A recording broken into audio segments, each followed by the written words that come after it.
자, 중국이 잘한다고 우기던 나트륨 배터리 이미 에코프로가 앞질렀다는데? 뭔 소리야 이게? 궁금하시죠? 나트륨 배터리 LFP보다 24% 저렴하다. 이게 연초 연중에 계속 나왔던 얘기들이에요. 이게 사실 이 제목도 아마 게임 체인저라는 게 들어가 있었을 거예요. 제 기억에는 게임 체인저라는 얘기들을 많이 썼고요. 중국의 나트륨 배터리가 저렴하게 나왔고 성능도 좋아가지고 이제 2차 전지 이쪽 배터리 시장에서는 굉장히 반향을 일으킬 것이다. 뭐 이런 얘기들이 나왔었습니다. 왜? 상용화 관계에 들어섰는데 벌써 중국은 나트륨 이온 배터리가 LFP보다 저렴한 가격으로 중저가 시장에 침투할 것이라는 전망이 나오기 때문이래요. SNA 리서치 나트륨 이온 배터리 기술 개발 동향과 시장 전망에 따르면 얘네들이 이제 가격이 저렴해지고 그 다음에 얘네들이 그러면 쓸 수밖에 없게 된다. 간극이 커져가지고 결국엔 얘네를 쓸 수밖에 없는 상황이 되는 거 아니야? 라고 이제 선택적 발췌를 한 거죠. 나트륨 이온 배터리는 리튬 이온 배터리를 주류로 하고 있는 2차 전지 시장에서 가격 경쟁력이 강점이다. 자, 그렇다면 어떻게 하는 건지 한번 볼까요? 일단 나트륨 이온 배터리 SIB라고 합니다. 중국이 앞서가고 있고 큰일 날 수 있다. 이런 보도도 여러 차례 나온 바가 있습니다. 그때마다 저희 채널에서는 실제 현장과는 괴리감이 있을 수 있고 이미 국내 기업들은 기술력을 다 갖고 있다. 포스코는 이미 가지고 있었다라고 이 포스코 채널에 보면 나와요. 포스코 그 홀딩스 IR 채널에 보면 나와 있습니다. 짚어드린 바가 있어요. 그럼 나트륨 배터리 현황을 간단하게 짚어드릴게요. 나트륨 이온 배터리, 리튬 이온 배터리 비슷합니다. 양극재, 음극, 전해질, 분리막 이거 동일한데 차이점은 리튬 이온을 나트륨 이온이 대신 사용한다. 그러니까 리튬 대신에 나트륨이 들어가는 거예요. Li 말고 NA가 들어가는 거예요. Li, Na 이렇게 하면 돼요. Li 말고 NA가 들어가는 거예요. 나트륨은 원소 기호에서 2배 이상 입자가 무겁고 반응성이 떨어집니다. 리튬 대비해서. 그럼 양극과 음극 사이를 움직일 때 효율성이 떨어진다는 이야기잖아요. 무겁다는 거는. 그래서 70년대, 80년대 나트륨 이온 배터리는 이미 연구 개발되고 있던 상황이었어요. 왜 상용화 안 시키냐? 성능이 밀리니까 당연히 상용화가 안 되던 상황이죠. 근데 리튬 가격이 너무나도 올라버리고 매장량에 대한 이슈가 나오면서 나트륨이 상대적으로 매장량이 높고 가격은 10분의 1 수준이다 보니까 관심이 높아진 거예요. 근데 요즘 왜 또 조용하냐? 리튬 가격이 내려갔으니까 이 얘기를 할 만한 건덕지가 없는 거죠. 리튬 가격 다시 올라가 봐요. 나트륨 얘기 나올 겁니다. 그래서 나트륨 배터리가 나오면서 중국이 이게 1등이었고 니네 안 될 거 이 얘기 나올 거예요. 이게 그래가지고 굉장히 공격 포인트가 많습니다. 많은데 지금 이런 이슈가 있었다라는 거죠.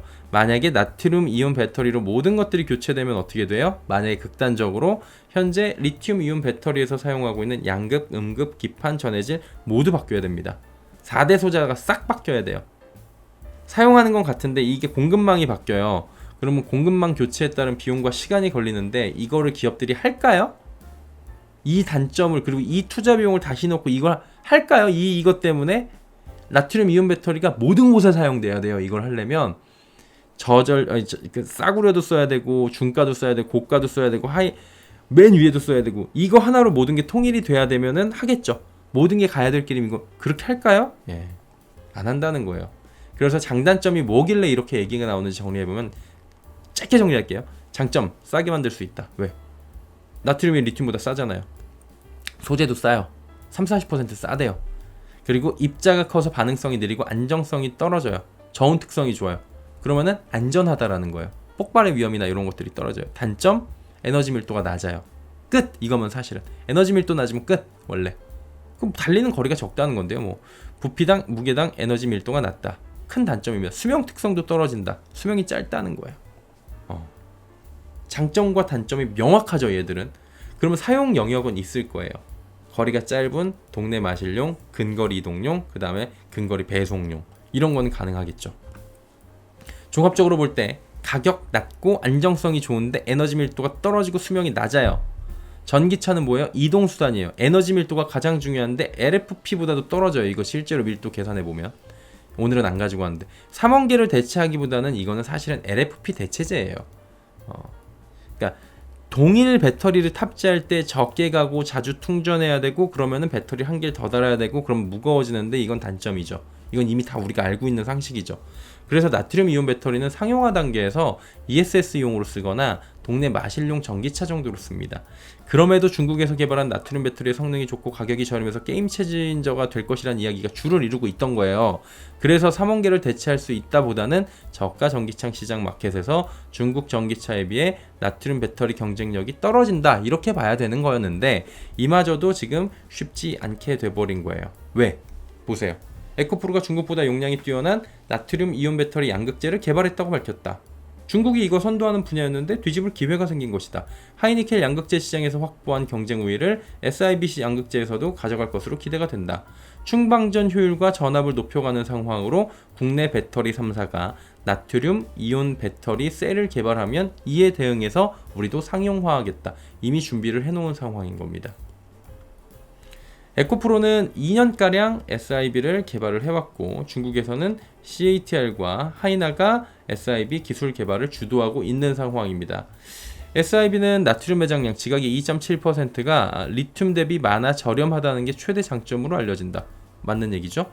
에코프로는 그래서 SIB 용량을 현재 145mAh 그램 수준으로 중국보다 높고 개발 목표치였던 LFP의 155 수준에 근접해 있다. 그러니까 LFP가 155mAh이고요.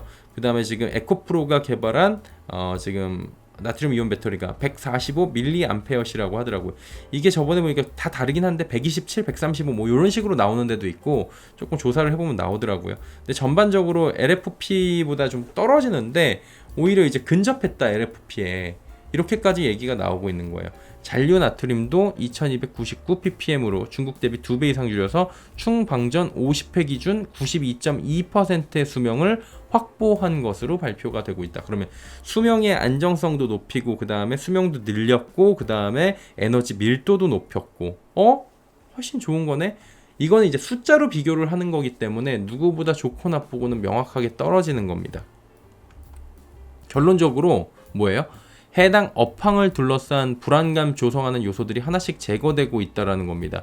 제가 말씀드리고 싶었던 게 뭐냐면은 이것 때문에 아까 서두에도 말씀을 드렸지만 에코프로가 나트륨 배터리에 이런 그 양극재를 개발했다고 해가지고 오늘 당장 그 주가가 올라가거나 뭐 그러진 않을 거예요.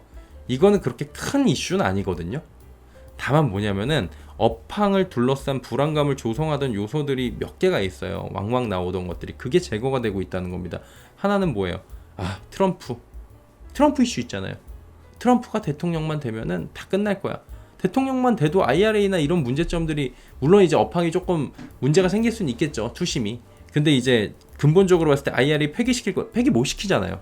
그런 요소들에 대해서 계속 반박이 나오고 있는 거고, 관세 부분이 나오면서 이제 어느 정도의 중국을 견제하는 것들이 더 강력하게 가고 있는 상황인 거고요. 거기다가 지금 뭐예요? 전기차는 불나면 끝나. 근데 불나면 끝나는 것들을 해결하기 위한 장치들이 개발이 되고 있죠. 그리고 나트륨 배터리 나오면은 중국한테 밀릴걸, LFP 배터리 나오면 중국한테 밀릴걸, 중국한테 밀릴걸 이라는 것들에 대해서 하나씩 불안감을 조성하는 요소들이 제거가 되고 있다는 거는, 이건 뭐냐면 우리가 학교 다닐 때 오지선다형이 있으면 확실히 아닌 것들을 제거하잖아요. 확실히 아닌 것들, 이게 속어법이라 그러는데 하나씩 제거를 하면서 정답만 남겨두는데 이 정답은 누구도 부인할 수 없는 정답인 거죠. 갖다 줘고서 정답이잖아요 라고 했을 때는 아닐걸이라고 얘기를 못하는 수준까지 지금 가고 있는 거예요. 오히려 그래서 하나씩 이렇게 제거가 되는 게 나을 수도 있다 라는 부분인 거고요. 섹터 분위기를 해치는 각종 악재성 재료들이 사실과는 멀다는 것이 제거되고 실적 개선세가 이루어지고 업황 개선세가 확인이 돼야 돼요. 이게 다 확인이 돼야 됩니다. 주가는 그럼 어떻게 돼요? 올라가겠죠. 그리고 그 전부터 이게 확인이 되고 있다라면은 그 전부터 주가는 올라가요. 왜? 주가는 산업에 선행하니까. 그래서 지금보다는 나은 상황으로 전개가 될 수 있을 겁니다. 캐즘 이후에 중저가 전기차 시장에서 점유율 확보가 굉장히 시급해요. 각사들의 움직임을 주목할 필요가 있어 보이는 이유고요.